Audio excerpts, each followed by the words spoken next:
gihe twari ko turahanahana ivyiyumviro ingene tworonka ubuzima bwiza twarabonye yuko mu Kirundo dutegerezwa gusubira kuba ikigega c'Uburundi hamwe abarundi bose babona kavuye mu Kirundo. None ntimuzi ko hariho n'ibiharage vyitwa Kirundo? Gende Makamba uzosanga ibiharage vyitwa Kirundo, ugende mu Cibitoki uzosanga ibiharage vyitwa Kirundo. Kirundo ni ikigega c'Uburundi. Hariho igihe twagize ivyago kubera ihindagurika ry'ibihe. Kirundo muragira ivyago uruzuba rurabakira. Abarundi mwe bose mwarabonye ko baciye bikorera ingemu bagemurira abanyakirundo, mwarabibonye.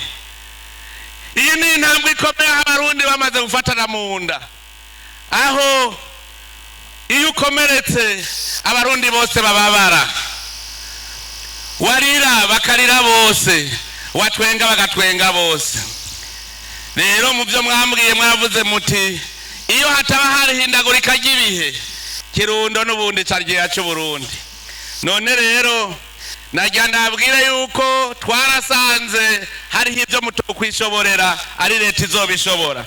Nico ituma Kirundo umugambi wa mbere ari uwo kuvomera ku buryo tuzokura amazi uko murayifitiye mu biyaga, tuyakure mu kiyaga tuyaduze hejuru, hanyuma duheze tuyavomeze imirima yanyu, murime munezerwe.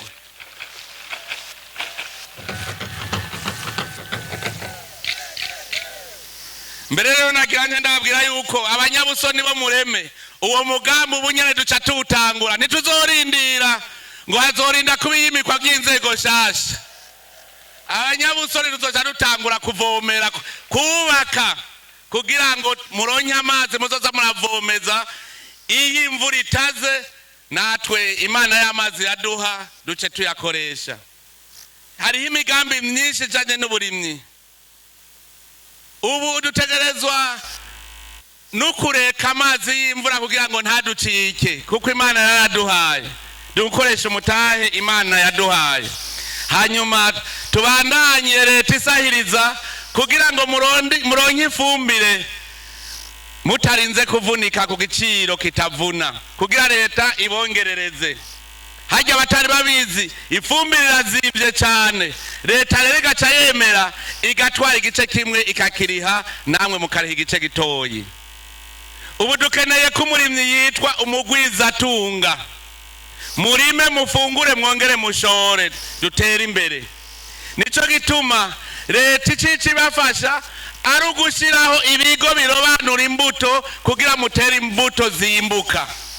Iyo yose ni migambi y'abarimyi. Kirundo turifuza ko dusubira kubona mu Burundi bwose no mu makungu bavuga bati hariho intara yitwa Kirundo, nico kigega c'Uburundi, ndetse twimbure vyinshi dushore no hanze. Umwimbu rero kugira ugira amagara no kubufungura neza.